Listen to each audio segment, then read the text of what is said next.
Hello mga kababayan, mga kalingap, mga kabisnes dyan, kapapi, kumusta kayo? Magandang buhay po, Annalisa Reality Vlog. Magre-reaction pa ako kay Kalingap Rab.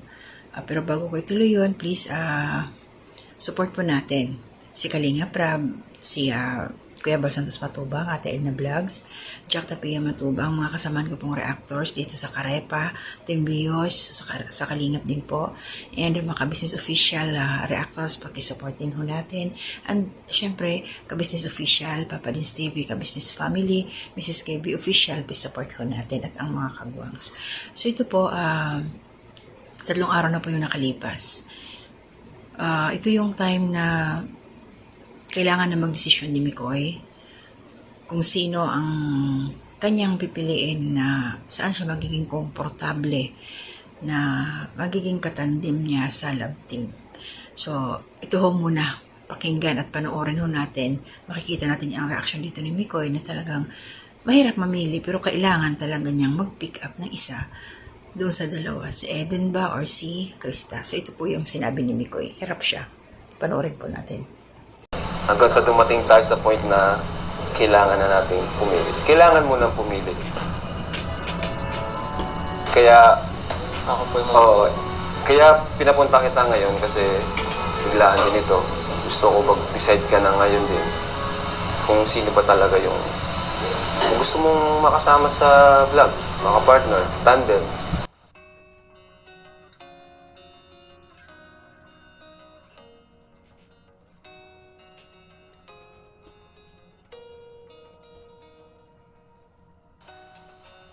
Tara, let's go. Saan po? May mga naghihintay. Unahan mo. Hindi mo ba nakikita? Ay, nakapilik Hindi, ka nga pala. di po, nakapikit pa rin. Bakit? Ano yun? Anong lechon? Ano yun? Ay, ano yun? Napapasigaw ako.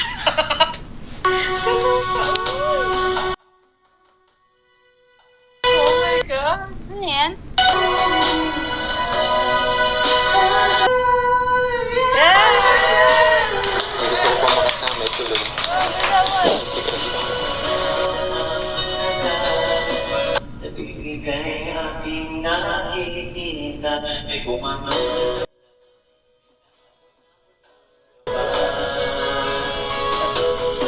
sa araw-araw ay nagtataka puso kong ito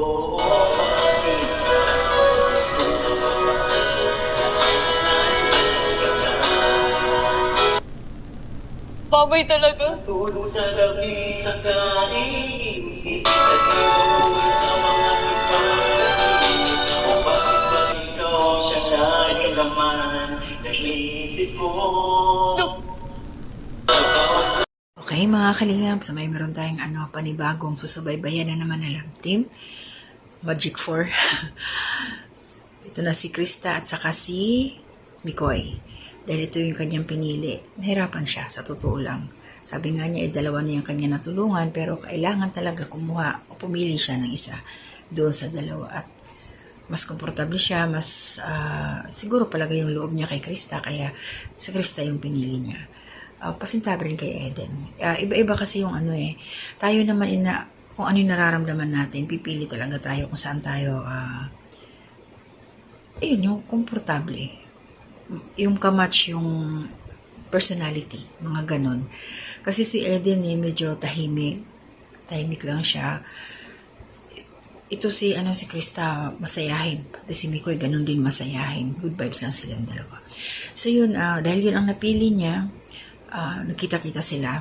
Sinurprise ni Kalingap Rab si Krista, pinakuha doon kasama si Kalingap Tata, yung scouter ni Krista. At ayun, naka-blindfold, nagulat siya, nandoon si Mikoy. Siyempre may pag-gift, ayan, 3 baboy. At kantahan sila. So doon sa dulo ng video, dito si Krista, lumabas na doon sila Kalingap Rab. Nagpasalamat ang batang to sa mga nangyayari sa kanya, na siya yung napili ni Mikoy. Pero nagigilty siya. Kung ba gusto niyang mag-giveaway, okay lang naman, ganun. Pero sabi naman ni Mikoy, ito ho, panoorin muna natin ulit kung ano yung sabi ni Mikoy kay Krista. Ang sobra-sobra po. Bigay. Masaya ka naman, Krista. Opo, kuya. Sobra. Kasi ngayon ko lang naranasan to. Sin po lahat. Pasensya na po ah. Bakit? Kasi parang feeling ko po na problema ka po. Kasi po ba, nagkaroon ng nahati yung supporters. Ano ka ba? Wala namang may kagustuhan. Tsaka kaming mga layunin namin is makatulong. Hindi naman para kung ano lang eh. So, ito yan ang goal namin makapagpasaya. Tulad yan, nararamdaman mo. Happy na din kami doon dahil yun, sa nararanasan mo. Isa na din ako sa nagiging masaya para sa'yo. Pero alam mo, kuya, napag-isip-isipan ko po.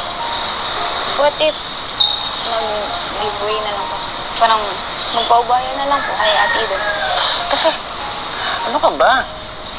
Hindi, huwag mong isipin yun. Huwag kang malungkot. Tsaka hindi lang naman ako yung nag-decide nito eh. Bago ako nakapag-desisyon, ang dami akong tinanungan. So yun na mga kalingap. Napanood natin yung pagwa-one-on-one ni Mikoy at saka ni Krista dun sa labas. Lumabas sila para magkausap.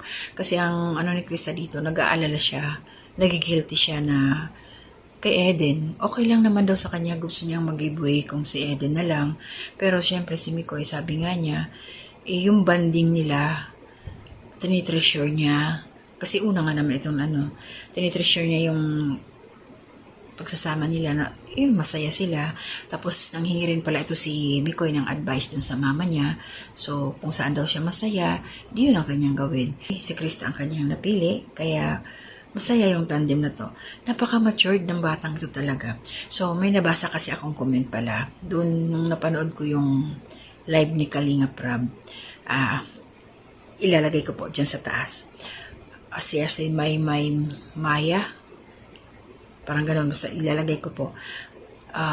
Ma'am Pasintabi po, huwag nyo na hong ulitin yung sinabi ninyo.